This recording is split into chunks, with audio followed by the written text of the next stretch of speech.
Here we are again in the warehouse at Ray Jeff Sports in our makeshift living room.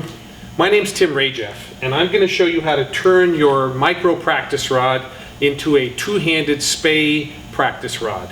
So first of all, you need to already own one of our Echo micro practice rods. These are the best indoor fly casting rod money can buy.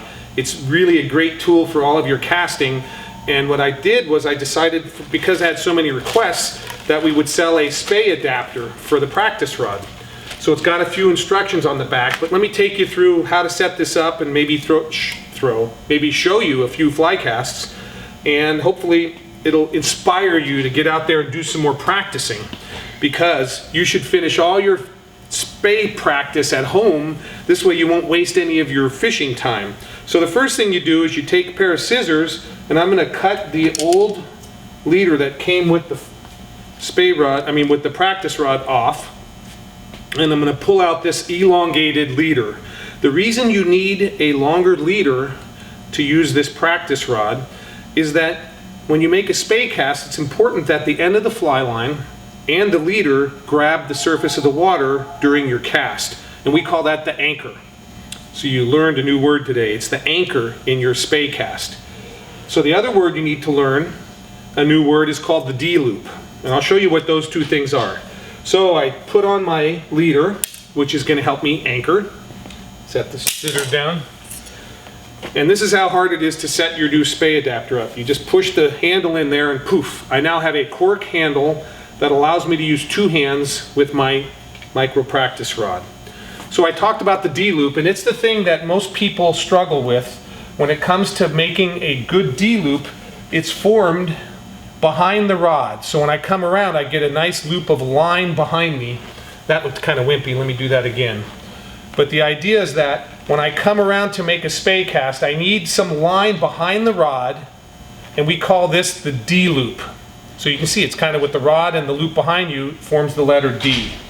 So why do you need to have a D-loop and an anchor?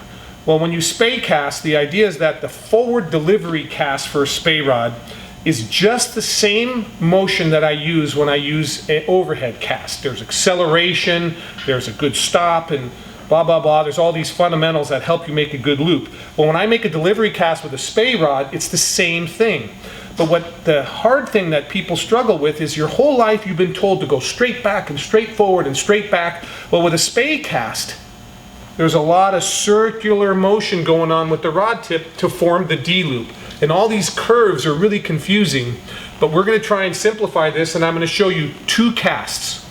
And depending on whether you're fishing on the right side of the river or the left side of the river, you need to learn these two casts leaning off your left shoulder and leaning off your right shoulder.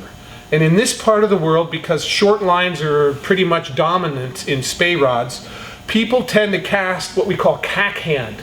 When the loop needs to be off my left shoulder, I just lean the rod over and I keep my hands, my right hand on top, my left hand on the bottom. In Europe, it's common for people to switch hands. So you switch your hands. So the left hand is on top for this kind of cast, and when I lean the rod over here, I switch hands. Either system works. You just have to decide which one is best for you. So we're going to learn the snap C and the double Spey. When do you use these? It's really simple. The name double Spey begins with the letter D, and if you think of downstream wind, that's when you would use a double Spey. So I'd like to start with the snap C. Snap C is nice, and the double Spey are both what we call sustained anchor casts. They work with floating lines or sink tip. And the easiest way to remember these casts is don't think about your arms, don't think about your hat, what you're going to have for dinner. Just concentrate on where the rod tip travels. So if the rod tip is downstream parallel to the water and I've made my cast and now I'm going to change direction, which is what Spey casts are really all about, I'm going to lift the rod up, providing tension, and now my rod tip is going to make the letter C. You see that? Straight up made the letter C. Now, where is my anchor? Well, what's the anchor? Anchor is my line, the end of the fly line and the leader.